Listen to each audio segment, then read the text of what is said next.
วิทยุแห่งประเทศไทยจังหวัดแพร่ 91 เมกะเฮิรตซ์ ให้ความรู้คู่ความสุขเทศกาลเดินทางจะใกล้หรือไกลความอุ่นใจต้องมาก่อนขึ้นเครื่องลงเรือเดินทางไกลบาดเจ็บกระเป๋าหายบัดต้องวันใจเพราะมีประกันภัยคุ้มครองสบายใจได้ทุกทริปแค่3 ชอติดใจสำหรับคุณเช็คชัดชัวร์เช็คกรมธรรม์ประกันภัยการเดินทางให้พร้อมชัดเจนกับเงื่อนไขกรมธรรม์และความคุ้มครองชัวร์ได้เลยหากมีกรมธรรม์ประกันอุบัติเหตุการเดินทางที่พร้อมบริการฉุกเฉิน24 ชั่วโมงชัดทุกเช็คชัวร์ทุกทริปสายด่วนคปภ1186คปภคุ้มครองผู้ทำประกันภัยคุ้มครองคุณองค์การบริหารส่วนจังหวัดแพร่ขอเชิญเที่ยวชมสวนสมุนไพรโครงการ1 อปท. 1 สวนสมุนไพรเฉลิมพระเกียรติพระบาทสมเด็จพระเจ้าอยู่หัวเนื่องในโอกาสมหามงคลเฉลิมพระชนมพรรษา6 รอบ 28 กรกฎาคม 2567 แหล่งองค์ความรู้เกี่ยวกับสมุนไพรท้องถิ่นแหล่งศึกษาเกี่ยวกับสรรพคุณของสมุนไพรท้องถิ่นและเป็นพื้นที่เพื่อการอนุรักษ์สมุนไพรท้องถิ่นอย่างยั่งยืนพร้อมสัมผัสโอโซนธรรมชาติของจังหวัดแพร่ดื่มด่ำบรรยากาศเย็นสบายที่ห้อมล้อมไปด้วยต้นไม้นานาพันธุ์ที่ถ้ำผานางคอยตำบลร้องกวางอำเภอร้องกวางจังหวัดแพร่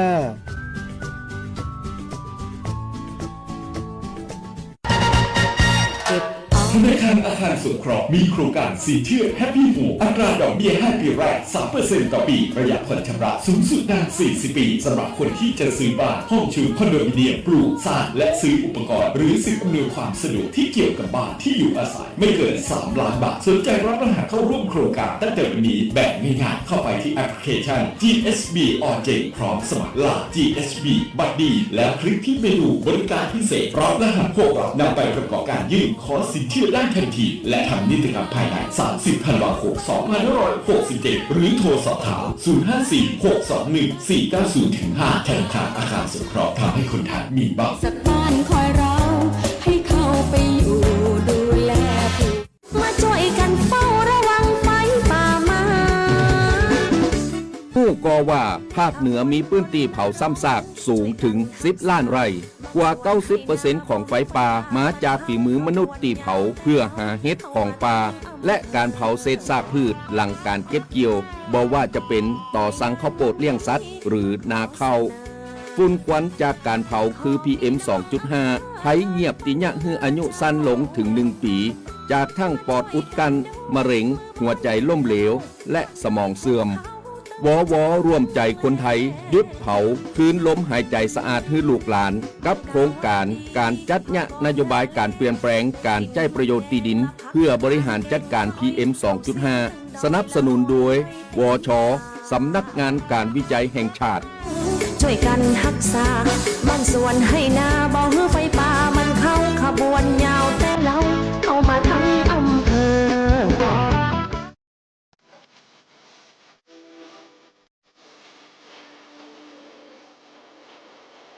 ครับตัวดื่มบอกครับปลอดภัยตลอดการเดินทางด้วยความห่วงใยจากสวท8 FM 91 เมกะเฮิรตซ์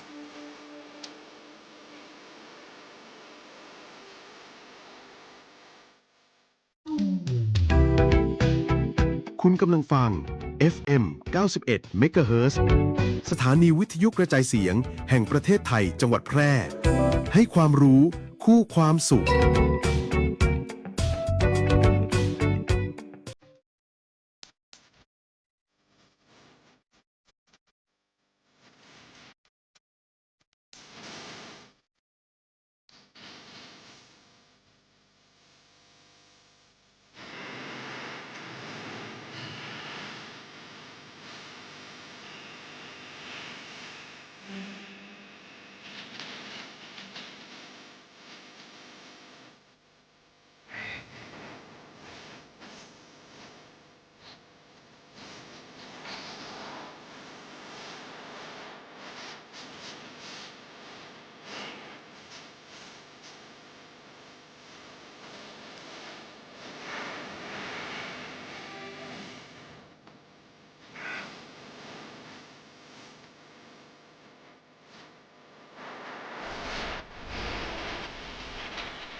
สวัสดีเจ้าคุณผู้ฟังตีเคารพฮักทุกท่านนะเจ้ารับมาปะกันในช่วงของรายการม่วนใจบ่าย3เนาะเป็นประจำในทุกวันจันทร์ถึงวันศุกร์นะเจ้า 15:10 นาทีไปจนถึง 16 นาฬิกาโดยประมาณนะอยู่ด้วยกัน1ชั่วโมงตรงนี้นะเจ้าเป็นประจำกับผลงานเพลงลูกทุ่งเพราะๆนะเจ้ารวมไปถึงข้อมูลข่าวสารที่เป็นประโยชน์นะเจ้าก็อยู่ด้วยกัน1ชั่วโมงตรงนี้เนาะแต่ว่ามาแรงมีฝนตกนะเจ้าตามอำเภอสูงเม่นนะตั้งไหนตีใดตกผ่องนะเจ้านะก็ทักทายแฟนรายการเนาะที่อยู่ในพื้นที่ของจังหวัดแปรก็ดีนะพื้นที่ต่างจังหวัดก็ดีนะแล้วก็แฟนรายการหน้าปัดวิทยุ FM 91 MHz วิทยุออนไลน์รวมไปถึงทางหน้าเพจ Facebook Live กันตัวนะเจ้า1ชั่วโมงตรงนี้นะก็มีข้อมูลข่าวสารที่เป็นประโยชน์มาฝากกันนะเจ้าประกาศจากโรงเรียนพิริยาลัยจังหวัดแปรนะเจ้าแจ้งการปิดเปิดภาคเรียนเนาะก็ได้ปิดภาคเรียนที่2ของปี2568นะเจ้าวันที่14มีนาคม2569เนาะแล้วก็จะเปิดภาคเรียนที่1ในปี2569ก็คือวันที่18พฤษภาคม2569นะตอนนี้น้องๆโรงเรียนพิริยาลัยจังหวัดแปรโรงเรียนปิดแล้วนะแล้วก็จะเปิดโรงเรียนทำกัมนะ18พฤษภาคม69เนาะก็ขอให้นักเรียนทุกคนมีความสุขในช่วงของการปิดเทอมปิดภาคเรียนนี่แล้วก็ให้ดูแลรักษาสุขภาพของตัวเก่าให้แข็งแรงนะกลับมาปะกันใหม่ในวันเปิดเทอมนะเจ้าก็เป็นประกาศจากโรงเรียนพิริยาลัยจังหวัดแปรนะเจ้าท่านผู้อำนวยการโรงเรียนพิริยาลัยจังหวัดแปรนายเลิศฤทธิ์เรือนละหงนะเจ้าก็ฝากแจ้งเตือนคนผู้ฟังผู้ปกครองกันตัวแล้วก็น้องๆนักเรียนนะเจ้ารวมไปถึงทางโรงเรียนพิริยาลัยจังหวัดแปรเนาะก็ประกาศนะผู้ที่กำลังเตรียมตัวสมัครเรียนเพื่อความรวดเร็วแล้วก็ความถูกต้องนะเจ้าก็บดีลืมแจ้งความจำนงผ่านทางออนไลน์นะเจ้าผู้ปกครองเนาะหรือน้องๆนักเรียนเข้าไปที่เว็บไซต์พิริยาลัย .ac.th นะเจ้าแล้วก็ไปกรอกข้อมูลระบบของนักเรียนเลือกวันที่ยื่นเอกสารเลือกวันเวลาที่จะเข้ามายื่นใบสมัครที่โรงเรียนพิมพ์แล้วก็ลงนามพิมพ์ใบแจ้งความจำนงออกมาเนาะให้นักเรียนผู้ปกครองก็ลงลายมือจื่อด้วยปากกาด้วยการรับรองข้อมูลนะเจ้าแล้วก็ยื่นเอกสารที่โรงเรียนเนาะก็นำเอาใบแจ้งความจำนงพร้อมกับหลักฐานต่างๆมายื่นที่โรงเรียนตามวันเวลาที่ได้นัดหมายกันไว้นะเจ้าให้ผู้ปกครองนักเรียนอ่านประกาศฉบับเต็มอย่างละเอียดเพื่อสิทธิประโยชน์ของตัวนักเรียนเองนะเจ้าก็ประกาศจากโรงเรียนพิริยาลัยจังหวัดแปรเนาะพ่องกับปิดเทอมพ่องก็จะต้องสมัครเข้าเรียนต่อใหม่นะเจ้าประชาสัมพันธ์จากโรงเรียนพิริยาลัยก็สามารถที่จะติดต่อสอบถามได้ทางโทรศัพท์หมายเลข0545111104นะเจ้าหรือเว็บไซต์ของโรงเรียนพิริยาลัยหรือจะติดตามข้อมูลข่าวสารต่างๆที่เพจ Facebook ของโรงเรียนพิริยาลัยจังหวัดแปรนะเจ้าน้องปุ๋ยก็เอาข้อมูลมาฝากกันเนาะเพื่อผู้ปกครองอีปออีแม่นะหรือว่าคุณตาคุณยายนะจะเอาลูกๆหลานๆเข้ามานะเจ้าในการทำการเรียนต่อก็ดีนะเจ้าแล้วก็เปิ่นยังแจ้งแหมเรื่องหนึ่งเนาะของโรงเรียนพิริยาลัยจังหวัดแปรนะเจ้า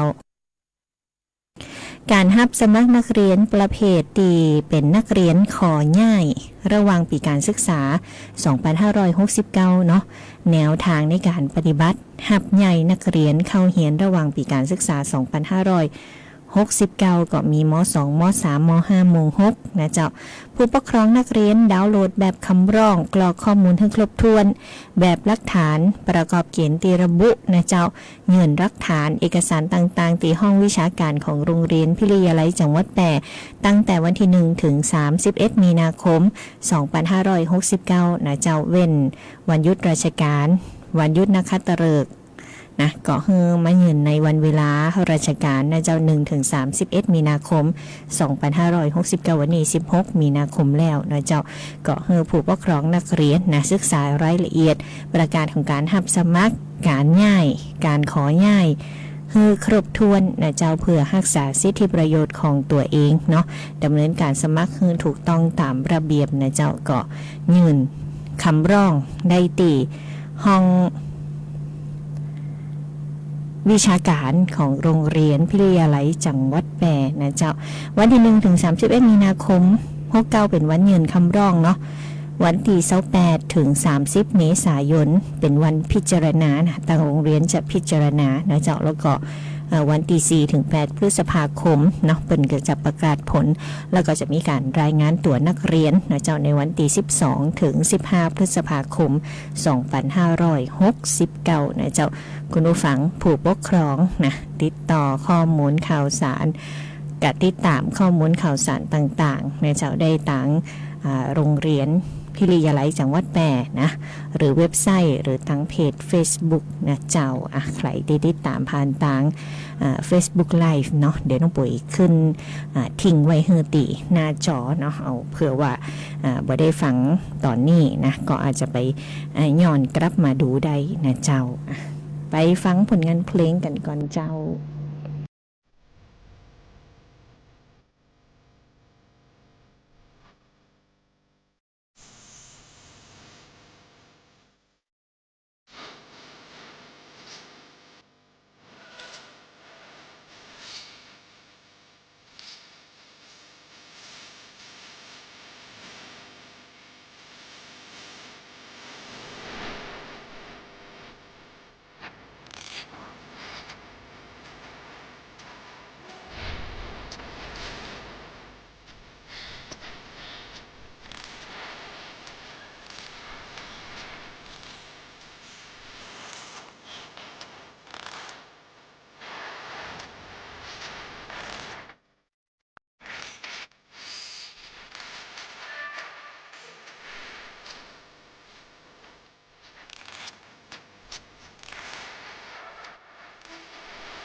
หากคุณมีปัญหาสายตาอยากได้แว่นสักอันหนึ่งไว้ตอบแชทตอบไลน์งานด่วนใส่ขับรถไปทำงานไปท่องเที่ยวดูแผนที่ปักหมุดหาจุดหมายปลายทางหรือต้องการใช้เลนส์โปรเกรสซีฟไว้มองไกลมองกระจกซ้ายกระจกขวา The World of Deacon เราเข้าใจถึงปัญหาสายตาของคุณดีวัดสายตาแม่นยำโดยทัศนศาสตร์ด้วยประสบการณ์กว่า 40 ปี The World of Deacon ช่วยคุณได้ตัวแทนจำหน่ายแว่นตานาฬิกาพร้อมบริการหลังการขายมาเลยที่ The World of Deacon มุมแยกกาดน้ำทองถนนภูเก็ตตำบลนาจักอำเภอเมืองแพร่จังหวัดแพร่โทร 0819520545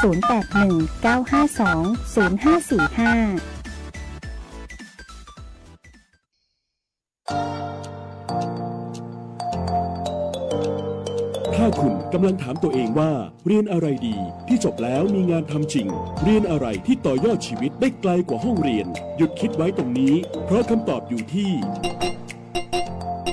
วิทยาลัยอาชีวศึกษาแพร่ที่นี่เราไม่ได้สอนแค่ให้รู้แต่สอนให้ทำเป็นทำจริงและทำได้ในโลกอาชีพเปิดรับสมัครนักศึกษาใหม่ปีการศึกษา 2569 สำหรับผู้จบม.3 ม.6 และปวช.3 ครบทุกสายที่ตลาดต้องการ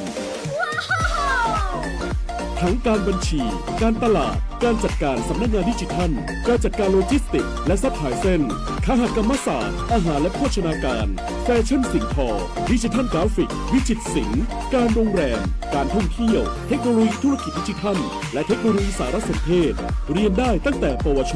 ปวส จนถึงระดับปริญญาตรีระบบปกติและทวิภาคีเรียนไปทำงานไปมีรายได้ระหว่างเรียนที่สำคัญเรามีสถานประกอบการชั้นนำรองรับการฝึกจริงและมีทุนการศึกษาอีกมากมายรอคุณอยู่อยากมีอาชีพอยากมีอนาคตที่จับต้องได้เริ่มต้นวันนี้ที่วิทยาลัยอาชีวศึกษาแพร่เตรียมชีวิตจริงให้พร้อมสู่โลกอาชีพเรียนจริงทำได้จริงมีงานรองรับเพราะความสำเร็จที่ยิ่งใหญ่เกิดขึ้นได้ที่วิทยาลัยอาชีวศึกษาแพร่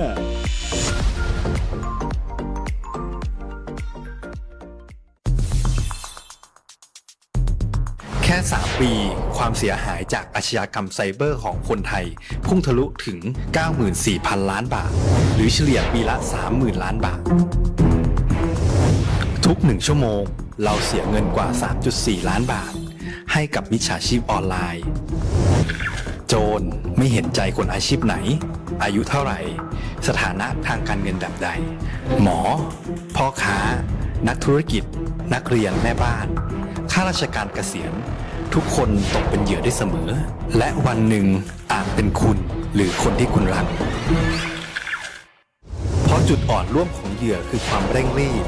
ขาดสติหรือแม้แต่บางครั้งก็เกิดความโลภจนเกินไปอย่าปล่อยให้การกดคลิกเดียวลิงก์เดียวทำให้โจรยิ้มกว้างวันนี้ถึงเวลาแล้วที่คนไทยทุกคนจะต้องร่วมมือกันสร้างภูมิคุ้มกันอาชญากรรมไซเบอร์ช่วยกันหยุดก่อนที่ภัยไซเบอร์จะทำให้คนที่คุณรักและตัวคุณเองกลายเป็นเหยื่อ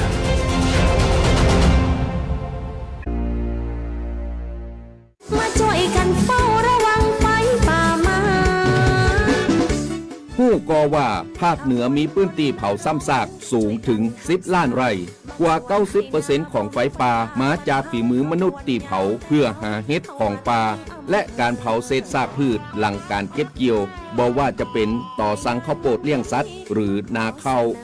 ฝุ่นควันจากการเผาคือ PM 2.5 ภัยเงียบติญะฮืออายุสั้นลงถึง1 ปี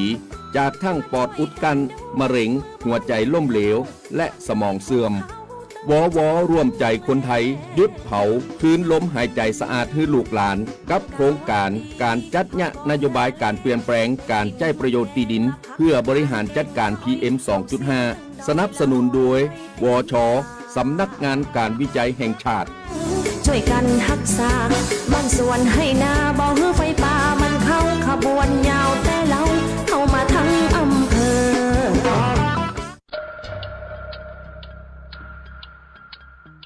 ในปี 2568 โลกเผชิญกับอุณหภูมิตีห้อนเป็นอันดับ 3 ในรอบ 176 ปี และคาดการณ์ว่าในปี 2569 อุณหภูมิโลกจะยังคงสูงติดอันดับ 1 ใน 5 ต่อไป ประเทศไทยต้องเตรียมความพร้อมรับมือกับภาวะภัยแล้งแห่งเหมือนพื้นที่เกษตรกรรมเสียหายขาดแคลนอาหารเกิดไฟป่าง่ายขึ้นฝนแปรปรวนเกิดพายุหมุนเขตห้อนที่มีความถี่และแห้งขึ้นเกิดปรากฏการณ์ระเบิดฝนหรือเรนบอมเนี่ยคือฝนตกหนักน้ำท่วมฉับพลันในพริบตาน้ำแข็งขั้วโลกละลายระดับน้ำทะเลสูงขึ้นแผ่นดินสุดหลายพื้นที่เสี่ยงจมน้ำถาวรมนุษย์จะต้องเผชิญกับโรคภัยจากความร้อนโรคล้มแดดเพลียแดดตะคริวแดดผื่นร้อนซึ่งเป็นอันตรายถึงชีวิตความร้อนที่สูงเกินไปส่งผลให้ผู้คนเกิดความเครียดสะสมและเกิดปัญหาสุขภาพจิตเพิ่มขึ้นโรคร้อนเป็นภัยตีรุนแรงเกิดภัยพิบัติซ้ำซากจนถูกห้องว่ายุคโลกเดือดส่งผลกระทบเป็นลูกโซ่ทั้งต่อระบบนิเวศสุขภาพและเศรษฐกิจผู้ภัยเข้าใจรับมือได้สำนักงานประชาสัมพันธ์ตี 3 กรมประชาสัมพันธ์คุณกำลังฟัง FM 91 MHz สวท แพร่ให้ความรู้คู่ความสุข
ปวดเหลือเกิ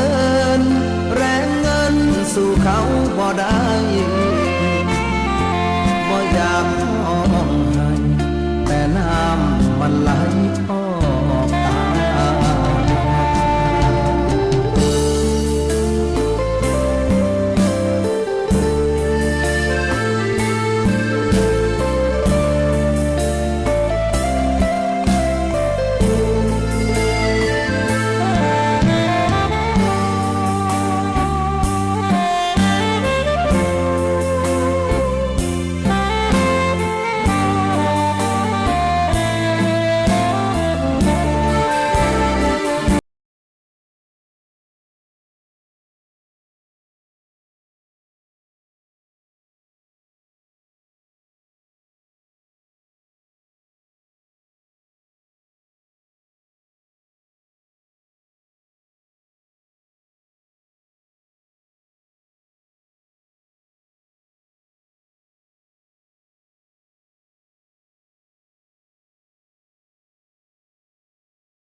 งานเพลงเพราะๆนะเจ้าในช่วงของบ่าย3 โมงเนาะตอนนี้ก็ 15:38 นาทีนะเจ้าอูจากันในข้อมูลข่าวสารนะเจ้าในช่วงของรายการของเฮานะเจ้ามาดูค่ะฝุ่น PM 2.5 ในวันนี้นะเจ้าเนื่องจากว่ามีฝนตกเนาะในรอบสัปดาห์นี้แล้วก็ตะคืนนี่ก็ตกเช่นกันนะเจ้าเมืองแปรของเฮานะเป็นสีเหลืองนะเจ้าคนฟังนะเป็นสีเหลืองเนาะวัดคุณภาพอากาศตีตำบลนาจักอำเภอเมืองแปรเนี่ย PM 2.5 เนาะ29.5 ไมโครกรัมต่อลูกบาศก์เมตรนะเจ้าก็ถือว่าคุณภาพอากาศอยู่ในเกณฑ์สีเหลืองเนาะแล้วก็มีค่ะAQI แหม68นะเจ้า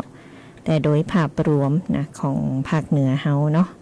เป็นสีเหลืองสีเขียวแล้วก็สีฟ้านะเจ้าทั่วประเทศนะทั่วประเทศก็บ่วิกฤตนะเจ้าวันนี้เนาะแต่ว่าในโซนเมืองหลวงนะเจ้าตั้งกรุงเทพราชบุรีนะเจ้าสมุทรสาครสมุทรสงครามนะเจ้าสุพรรณบุรีนะเจ้าอ่างทองพระนครศรีอยุธยาอย่างมื้อนี้ก็จะเป็นสีส้มๆนะเจ้าคนฟังเนาะเพราะว่าในโซนเมืองหลวงก็จะมีเรื่องของมลพิษจากรถยนต์นะเจ้าจากต่อไอเสียอย่างต่างๆตัวเนาะเพราะฉะนั้นก็ฝากคุณผู้ฟังประชาชนนะเจ้าช่วยกันดูแลคุณภาพอากาศนะด้วยการห้ามเผางดเผาทุกพื้นที่ทุกชนิดนะเจ้าแล้วก็จังหวัดแพร่ของเฮาเนาะกำหนดช่วงควบคุมเข้มข้นวิกฤตหมอกควัน15 กุมภาพันธ์ถึง30 เมษายน 2569ทุกพื้นที่ทุกหมู่บ้านเป็นเขตควบคุมไฟป่าและการเผาในที่โล่งนะเจ้าก็ห้ามเผาเนาะมีความผิดตามกฎหมายนะเจ้าสถาบันวิจัยวิทยาศาสตร์และเทคโนโลยีแห่งประเทศไทยหรือววนะเจ้าด้วยการสนับสนุนจากสำนักงานวิจัยแห่งชาติหรือวช.ก็เป็นห่วงเป็นใยคุณผู้ฟังประชาชนเช่นกันเนาะเป็นมีโครงการจัดทำนโยบายการเปลี่ยนแปลงการใช้ประโยชน์ที่ดินเพื่อบริหารจัดการ PM 2.5 นะเจ้าก็เชิญชวนคุณผู้ฟังนะปลูกผักหวานแล้วก็เพาะเห็ดป่านะเห็ดกินเองนะเจ้าในบ้านของเฮาเนาะเพื่อที่จะบ่ไปใจพื้นที่ป่านะเจ้าบ่เผาป่านะเพราะว่าความเข้าใจผิดของเฮานั่นก็คือถ้าเผาป่าแล้วเนาะเห็ดจะออกผักหวานจะออกอย่างนี้นะอันนี้เป็นความเข้าใจผิดนะเจ้าเพราะว่าไฟป่าเนี่ยจะไปเผาทำลายหน้าดินทำลายระบบนิเวศต่างๆเนาะเนี่ยคือเกิดมลพิษหมอกควันปัญหาไฟป่าแหมนะเจ้าเนี่ยคืออากาศนะบ่บริสุทธิ์นะเจ้าเพราะฉะนั้นเนาะใครที่เผานะเจ้าก็จะมีโทษนักจำคุกสูงสุด7 ปีปรับบ่เกิน 140,000 บาทนะเจ้าก็ฝากคุณผู้ฟังประชาชนด้วยเนาะงดเผาทุกพื้นที่นะเจ้าแล้วก็ทุกพื้นที่เนี่ยเป็นเขตควบคุมไฟป่าการเผาในที่โล่งนะเจ้าห้ามเผาทุกชนิดทุกพื้นที่นะเผาแต่ปรับแต่จับแต่จำคุกแต่นะเจ้าคุณฟังนะก็ฝากทุกท่านทุกคนกันด้วยเนาะช่วยกันดูแลรักษาสุขภาพอากาศของเฮาเนี่ยบริสุทธิ์นะเจ้าสำนักงานสาธารณสุขจังหวัดแพร่เนาะก็ฝากคุณผู้ฟังประชาชนดูแลสุขภาพหากช่วงไหนตีเป็นฝุ่น PM 2.5 นะอากาศบ่ค่อยดีก็ขอแจ้งงดออกการออกกำลังกายกลางแจ้งนะเจ้าคุณผู้ฟังนะเพราะว่าอากาศเป็นพิษโลกผู้ที่หักสุขภาพเนาะไปวิ่งเนี่ยก็สูดเอาอากาศที่บริสุทธิ์เข้าไปเนาะก็จะเนี่ยให้เกิดการหายใจตีบ่ตันนะหายใจเอาสารพิษเข้าไปนะเจ้าเราร่างกายเหนื่อยล้าจากการวิ่งเนาะอาจจะเป็นลมหมดสติได้นะเจ้าแล้วก็หน้าหอนจะอีเนาะระวังโรคฮีสโตรกตัวนะเจ้าหรือว่าล้มแดดเนาะเกษตรกรประชาชนตีเนี่ยการกลางแดดกลางแจ้งนะเจ้าพักเข้าห่มเป็นพักๆนะเจ้า ถ้าเป็นล้มกลางแดดไปเนาะบางทีบ่มีไผหันนะก็จะเป็นอันตรายถึงชีวิตได้นะเจ้าสำนักงานสาธารณสุขจังหวัดแปรห่วงใยทุกท่านทุกคนเนาะรักษาสุขภาพกันให้ดีนะเจ้าสำนักงานสาธารณสุขจังหวัดแปรขอแสดงความยินดีกับผู้ที่ได้รับคัดเลือกสุดยอดผู้สูงอายุฟันดีและชมรมโรงเรียนผู้สูงอายุด้านสุขภาพปากระดับเขตสุขภาพดี1นะเจ้าปีงบประมาณ 2569 เนาะ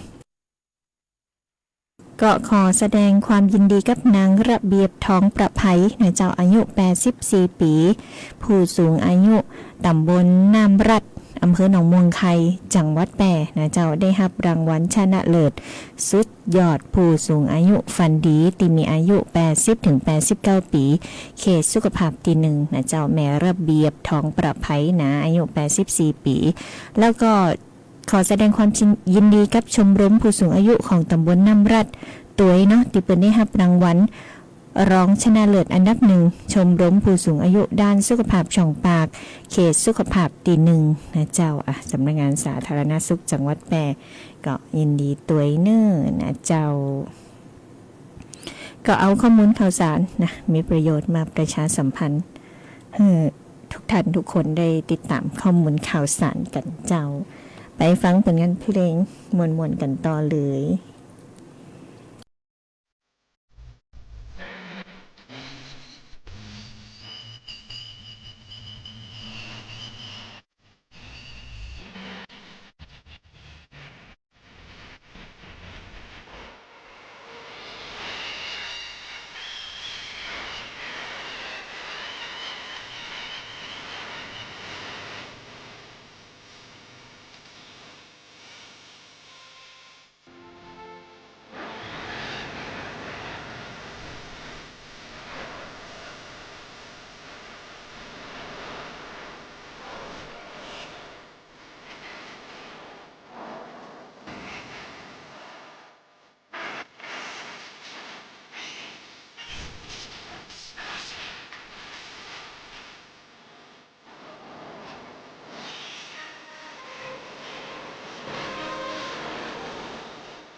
เจ้าคุณผู้ฟังวันนี้ต้องขอบคุณแฟนรายการทุกท่านทุกคนนะเจ้าตีอยู่เป็นเพื่อนกัน1 ชั่วโมงตรงนี้เนาะข้อมูลข่าวสารผลงานเพลงลูกทุ่งเพราะๆนะเจ้าวันพุธก็มาป้ากันได้ใหม่